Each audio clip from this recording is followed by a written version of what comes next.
You may have a problem with your footrest going back into place when you go to sit out of the unit. If it doesn't retract all the way back in, there's a set of safety clips on the inside that keep you from breaking anything on the underside of the unit. It's a two-step process to fixing it, and today we will show you how to do that.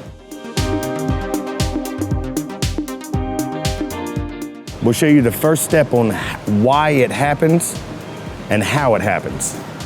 So you'll extend your footrest like you normally would to sit down in the unit. You relax, take a nap, whatnot.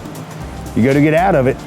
We're gonna use this as a tool to show you what happens if there's something under the footrest when you retract it back into place.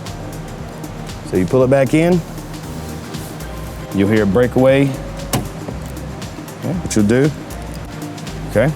And what that does is that lets your footrest free swing, all right? So in order to fix it, you can lift your foot back up, or footrest back up to the upright position. Firmly push down on each side of your footrest. You'll hear it click back into place. And to make sure that it's in where it needs to be, retract it in. The footrest goes right back in like it's supposed to. And just like that, it's very easy to fix. If that did not fix your problem, you can also leave comments and questions below, and feel free to like and subscribe.